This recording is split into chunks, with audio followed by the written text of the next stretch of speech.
هادي له وأشهد أن لا إله إلا الله وحده لا شريك له وأشهد أن محمدا عبده ورسوله أما بعد فأعوذ بالله من الشيطان الرجيم بسم الله الرحمن الرحيم يا أيها الناس اتقوا ربكم الذي خلقكم من نفس واحدة وخلق منها زوجها وبث منهما رجالا كثيرا ونساء واتقوا الله الذي تساءلون به والأرحام إن الله كان عليكم رقيبا يا أيها الذين آمنوا اتقوا الله وقولوا قولا سديدا يصلح لكم أعمالكم ويغفر لكم ذنوبكم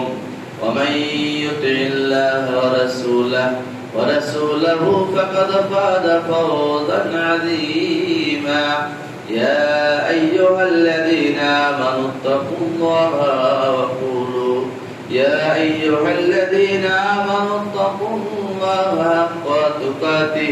حق تقاته ولا تموتن إلا وأنتم مسلمون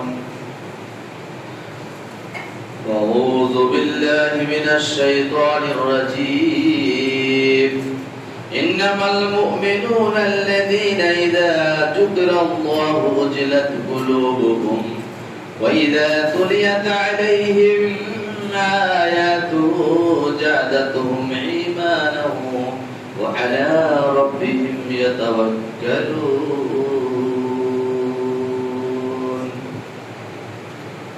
উপস্থিত শ্রদ্ধেয় সম্মানিত আজকের জুমার মুসাল্লিগণ, সর্বাগ্রে আমরা সেই মহান করুণাময় রব্বুল আলামিনের প্রশংসা, তেনার হামদোস্তানা, তেনার তারিফ করি, যিনি আমাদেরকে সুস্থ শরীরে মসজিদে উপস্থিত হওয়ার তৌফিক এনায়েত করেছেন।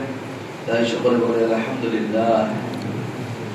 তারপরে পরে আমাদের ধর্মের গুরু, ধর্মের নেতা, সর্বকালের সর্বযুগের সর্বশ্রেষ্ঠ মহামানব জনাবে মুহাম্মদুর রাসূলুল্লাহ সকলে বলে সাল্লাল্লাহু আলাইহি ওয়াসাল্লাম, তেনার প্রতি সহস্র শান্তির ধারা বর্ষিত হোক। আল্লাহুম্মা সাল্লি আলাইহি ওয়া সাল্লিম বারিক আলাইহি। আমি আপনাদের সম্মুখে সূরাতুল আনফাল সূরা নাম্বার 8 আয়াত নাম্বার 2 তেলাওয়াত করেছি। সেটার উপর ভিত্তি করে আমি আমার সংক্ষিপ্ত খুতবা এর দিকে টানবো। ওয়া মা তাওফীকি ইল্লা বিল্লাহ আলাইহি তাওয়াক্কালতু ওয়া ইলাইহি উনীব। আমরা জানি যে আমরা মুসলিম। আপনাদের সামনে যেটা বলতে ইচ্ছুক সে বিষয়টা হচ্ছে মুসলমান এবং মুমিনের মধ্যে পার্থক্য কি। শুধু কি মুসলিম হলেই চলবে? শুধু কি কালেমায়ে শাহাদাত পাঠ করলেই হবে? না, মুমিনের পরিচয় নিয়ে আসা জরুরি। এর কথায় মুসলমান, নামধারী মুসলমান হলে চলবে, না মুমিনের বৈশিষ্ট্য নিয়ে আসার জন্য কতটা প্রয়োজন? আগে একটা উদাহরণ দিই। মুসলমান যদি হন তাহলে মুমিনের জরুরি রয়েছে, যদি মুমিন হন তাহলে মুসলমান জরুরি রয়েছে, মুসলমান হওয়াটা জরুরি রয়েছে। আপনি শুধু মুমিন মুসলমান হবেন, আপনার মধ্যে মুমিনের কোনো পরিচয় নাই, তো আপনার নামধারী মুসলমানের আল্লাহ পাক রব্বুল আলামিনের কাছে কোনো গ্রহণীয় নয়। তাহলে মুসলমান আর মুমিন পার্থক্য কি? মুসলমান শব্দের অর্থ হচ্ছে আত্মসমর্পণ করা, ইসলাম কবুল করা। মুমিন শব্দের অর্থ হচ্ছে বিশ্বাস স্থাপন করা, অন্তরের অন্তরস্থল থেকে বিশ্বাস স্থাপন করবেন, ন্যায় অন্যায় বুঝবেন, আল্লাহ পাক এবং নবী আকরাম সাল্লাল্লাহু আলাইহি ওয়াসাল্লামকে অন্তরের অন্তরস্থল থেকে বিশ্বাস করবেন। যদি আপনি বিশ্বাস করেন কোরআন এবং সহিহ সুন্নাহ, অর্থাৎ কোরআন এবং নির্ভেজাল হাদিস, কোরআন এবং সিয়াসিত্তার হাদিসগুলো এক কথায় নবী করিম সাল্লাল্লাহু আলাইহি ওয়াসাল্লামের মুখসৃত বাণী, নবী করিম সাল্লাল্লাহু আলাইহি ওয়াসাল্লামের কাউল, ফেল, তাকরীর, নবী করিম সাল্লাল্লাহু আলাইহি ওয়াসাল্লামের কথাবার্তা, ধরন, চাল চলন, উঠা বসাকে হাদিস বলা হয়।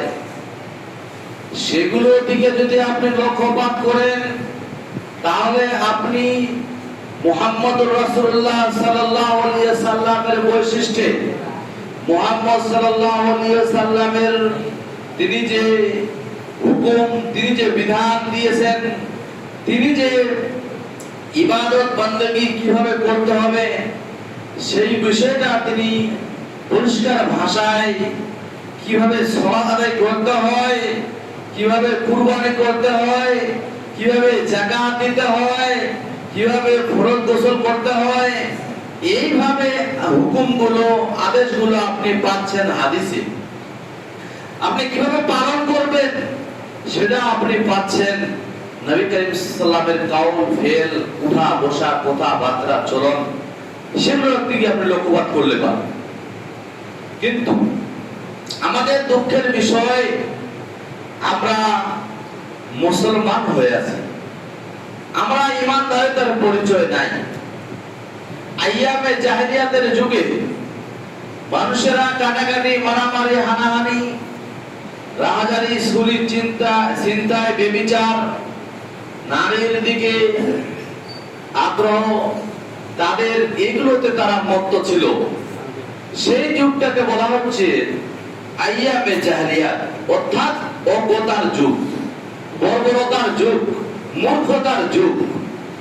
সেই যুগটার জন্য, সেই যুগটাকে মিটিয়ে দিয়ে, ধূলিসাৎ করে দিয়ে আল্লাহ পাক রব্বুল আলামিন নবী করিম সাল্লামকে পাঠিয়েছেন আখিরি নবী, নবী মুহাম্মদুর রাসূলুল্লাহ সাল্লাল্লাহু আলাইহি ওয়াসাল্লাম। তাকে কিতাব দেওয়া হলো।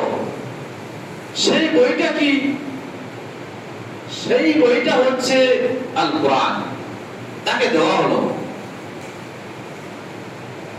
সেটা মানুষদের সামনে প্রচার করবে, প্রসার করবে। তারা নবী করিম সাল্লাল্লাহু আলাইহি ওয়াসাল্লাম সেটাকে প্রচার করবে, মানুষেরা সেটাকে শুনে, সেটাকে দেখে তারা ইসলামের দিকে দীক্ষিত হবে। তারা ইসলামের মধ্যে, ইসলাম যে শান্তির ধর্ম, যে আল্লাহ বলেছেন ইন্না দীনা ইনদাল্লাহিল ইসলাম, যতগুলো পৃথিবীর ধর্ম রয়েছে সব থেকে অতি উত্তম, মনোনীত আল্লাহর কাছে এই দ্বীন ধর্মটা, এই ইসলামটা। এই ইসলামটাকে মানুষ কেউ মানি পায়ের সাথে মিশিয়ে দিচ্ছে, কেউ মানি না হলে পাও দিয়ে সানি, এইভাবে চলছে। ইসলাম ধর্মকে যেমন উদাহরণ দিই, আমাদের সমাজে যে কুরবানি চলছে, এখনো আছে। কুরবানি আপনি 3 দিন করতে পারবেন, 11, 12, 13, এই 2 দিনকে বলা হচ্ছে আইয়ামুত তাশরিক, অর্থাৎ শুকানোর দিন। তাশরিক শব্দের অর্থ হচ্ছে শুকানো।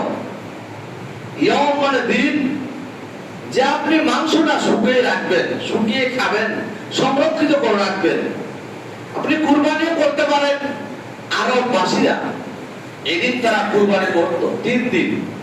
লাস্টের দিনটাকে বলা হচ্ছে 11, 10, 11, 12, 3 দিনকে বলা হচ্ছে, 10 দিনকে বলা হচ্ছে আমরা ঈদুল আজহা পালিত করলাম। 11, 12 এই দুটো দিন বলা হচ্ছে আইয়ামুত তাশরিক, অর্থাৎ আপনি সেটাকে কুরবানি করতে পারবেন। তো আমাদের উপমহাদেশের আমাদের দেশের মুসলমান কুরবানির নিষেধাজ্ঞা একটা জীবের প্রতি হয়েছে। তো দেখা যাচ্ছে হাট বাজারে মানুষেরা রাসূলুল্লাহ সাল্লাল্লাহু আলাইহি ওয়াসাল্লাম হাদিসের মধ্যে বলেছেন যে আপনারা 7 জনে মিলে একটি গরু দিতে পারবেন আর 10 জনে মিলে একটা উট দিতে পারবেন। যদি আপনি একটা জন্তু একজনে দেন তা সব থেকে উৎকৃষ্ট, সব থেকে অতি উত্তম। ওলামায়ে কেরাম কিছু কিছু বলছেন যে একটা দেওয়া জরুরি, কারণ ওটা সফরের হাদিস। রাসূলুল্লাহ সাল্লাল্লাহু আলাইহি ওয়াসাল্লামের সঙ্গে সাহাবীরা, কিছু সাহাবী ছিল, বলছে আমরা এই সফরে, আমরা সফরে ছিলাম, এমন তো অবস্থায় কুরবানি হাজির হয়ে যায়, তখন আমরা 7 জনে মিলে একটা গরু আর 10 জনে মিলে একটা উট তারা কুরবানি করেছে। তাছাড়া ভাগে আসে না, তাছাড়া কোথাও ভাগে আসে না। আজকাল আমাদের সমাজে কিছু লোককে দেখা যাচ্ছে তারা 2 জনে মিলে একটা ছাগল কিনেছে, তারা 2 জনে মিলে একটা 5 জনে মিলে একটা ছাগল কিনেছে। তাদেরকে দেখা যাচ্ছে 4 ভাই একটা খাসি কিনেছে 20,000 টাকা দিয়ে, অথচ খাসি, দুম্বা, ভেড়া, ভেড়ি, বকরি, ছাগল কোনো ভাগ নেই, কোনো ভাগ নেই। আপনি সরে করতে পারবেন না। আপনার প্রতি যদি জুলুম আছে, আপনার প্রতি যদি কষ্ট আছে, আপনার প্রতি জুলুম করেছে কে? আপনার প্রতি ইসলাম জুলুম করেছে যে আপনাকে কুরবানি দিতে হবে? নাকি বাধ্য, নাকি ওয়াজিব? হয়তো এই গ্রামের মুসলমান করে নি, অন্য গ্রামের বাচ্চারা আমরা দেখেছি, তার জন্য বলছি, বাস্তব রূপটা তুলে ধরছি। তাই বলতে চাচ্ছিলাম, ওই জন্য বলেছিলাম মানিতে মানি, না হলে পাও দিয়ে সানি। মানিতে মানি ইসলাম, না হলে পাও দিয়ে সানি। তাই তো মনে হচ্ছে। আমি বলতে চাচ্ছিলাম যে মুমিন মুসলমান আমাদের দুটোই লাগবে, মুমিন মুসলমান দুটোই লাগবে। সাহাবাদের জামানায় তাদের কর্তব্য ছিল, তারা রাসূলুল্লাহ সাল্লাল্লাহু আলাইহি ওয়াসাল্লামের কথা বার্তাকে, আদেশ নিষেধকে তারা যেভাবে শুনেছেন তারা সেইভাবেই পালন করেছে, বাই টু বাই পালন করছে।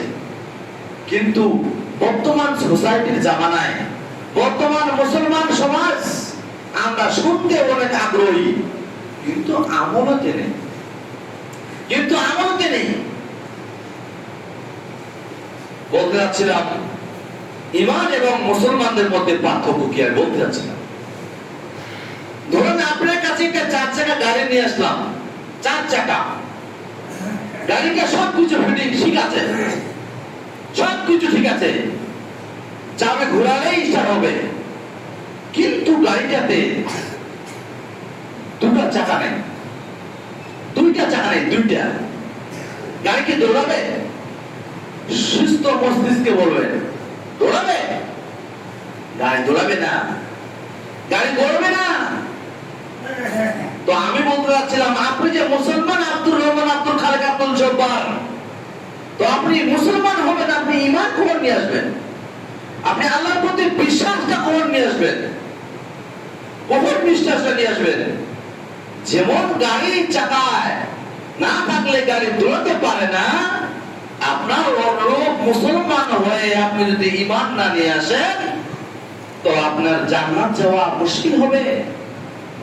আপনার আল্লাহ তাআলা যে একটা জায়গা নির্ধারণ করে রেখেছেন, সেটা জায়গা যেতে খুব মুশকিল হয়ে যাবে, খুব কষ্ট হবে। তাই বলতে চাচ্ছিলাম, আপনারা মুমিন হন, আপনারা ইসলাম গ্রহণ করেছেন, আপনারা ইসলামের সুশীতল ছায়াতলে আছেন, কিন্তু আপনারা মুমিনের পরিচয় নিয়ে আসবেন, মুমিনের পরিচয় নিয়ে আসবে। মুমিন শব্দের অর্থ হচ্ছে বিশ্বাস করা, মুমিন শব্দের অর্থ হচ্ছে বিশ্বাস আপনি করবেন। কোথা থেকে? আল্লাহ আপনার অন্তরের অন্তরস্থল থেকে বিশ্বাস করবেন।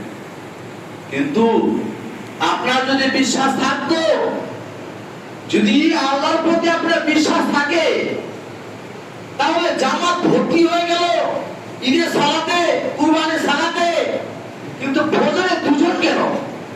কেন? কি কারণে? কারণটা কি? তার মানে ইসলাম বুঝেনি, তার মানে ইসলাম ধর্ম বুঝেনি, তার মানে জাকাত বুঝেনি, তার মানে হজ বুঝেনি, তার মানে ফরজ গোসল বুঝেনি, তার মানে এই সমস্ত ইসলামের যে আহকাম আরকান, আদেশ নিষেধ, কোনটা বাধ্য কোনটা অবাধ্য, কোনটা মানতে হবে কোনটা না মানলে গুনাহ হবে, এটা জিনিস বুঝতে পারেনি। হয়তো বুঝেছে কিন্তু এড়িয়ে চলছে, হয়তো বুঝছি কিন্তু সেটাকে সুবিধা ভাবছি, হয়তো বুঝছি কিন্তু যেটাকে সুবিধা মনে করে সেটাকে আমল করার চেষ্টা করছি না। আল্লাহ পাক রব্বুল আলামিন ইরশাদ করেন, আফাতুমিনুনা বিবাযিল কিতাব ওয়া তাকফুরুনা বিবায। কিছু মানবো আর কিছু মানবো না, এটা হয় না। ইসলাম এভাবে হয় না, এটা ইনকার করা। তাহলে আমি বলতে চাচ্ছিলাম আপনাকে মুমিন হতে হবে, এটাই প্রয়োজন। যদি না হন মুমিন, ইসলাম শুধু আপনি নামটা রাখলেন, তো আপনি কিভাবে আত্মসমর্পণ করলেন? আপনি এসে আল্লাহর কাছে মাথা কিভাবে করলেন? আফসোস, বুঝতে পারছি না আমরা ইসলাম কি, না বুঝতে পারছি না, না বুঝতে পারছি না, না শুনে চলে যাচ্ছি, না কোনো মূল্যায়ন করি না, কোনটা কিছু বোঝা যাচ্ছে না। তাই বলি আপনাদেরকে, আমি বলি কি আসতে হবে? আপনাকে মুমিন হতে হবে। মুমিন হলে আপনি নিজের নফসের উপরে জুলুম, অত্যাচার, অনাচার, অবিচার করতে পারেন না। মুসলিম মুমিন হলে আপনার ভাইয়ের প্রতি অত্যাচার জুলুম করতে পারেন না। মুমিন হলে আপনার বউয়ের মিরাজকে রেখে খেতে পারেন না। মুমিন হলে আপনি মানুষদেরকে বাজারে ঠকাতে পারেন না।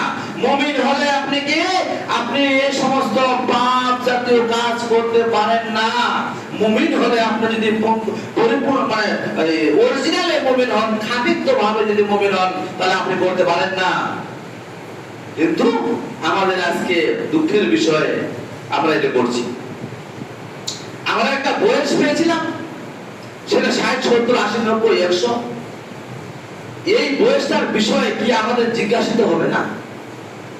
এই বিষয়টা যে আপনি আমাদের বয়সটা পেলাম, আপনারা জিজ্ঞাসা করবে, হাদিস আছে রাসূলুল্লাহ আকুমরি, আপনার বয়স কোথায় জিজ্ঞাসা করা হবে?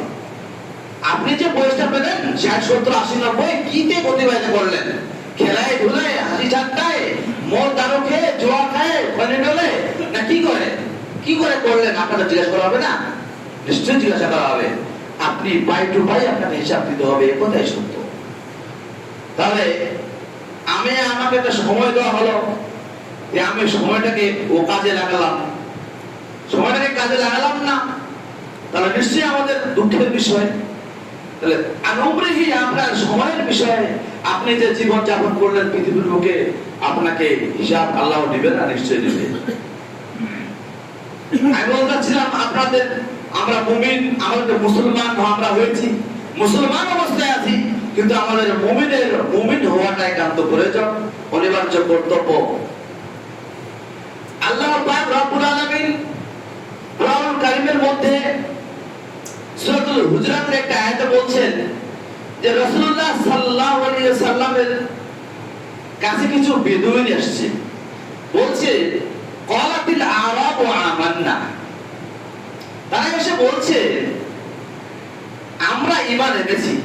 বেদুইন, এখানে ক্বালাতিল আরাব বলতে এখানে বেদুইনকে বোঝাচ্ছে। বেদুইন বলছে আর কি, ক্বালাতিল আরাবু আমান্না বলছে আমরা কি করেছি? ঈমান নিয়ে এসেছি। কুল লাম তুমিনু ওয়ালাকিন কুলু আসলামনা। নবী করিম সাল্লাল্লাহু বলছেন, আল্লাহ বলছেন নবীকে, হে নবী আপনি বলুন যে কুল লাম তুমিনু, তোমরা যে বলছো ঈমান এনেছি, না, তোমরা ঈমান নিয়ে আসোনি। ওয়ালাকিন কুলু আসলামনা, তোমরা যে মুখ ফাটিয়ে বলছো আমরা ঈমান এনেছি, না, তোমরা কি করেছো? ওয়ালাকিন কুলু আসলামনা, তোমরা বলো আমরা ইসলাম গ্রহণ করেছি। তোমরা এখনো ঈমান নিয়ে আসোনি।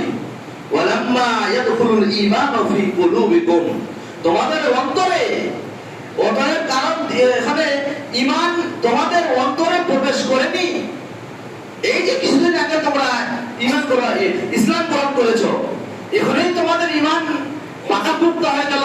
না, হতে পারে না। তাহলে কি বুঝতে পারলাম?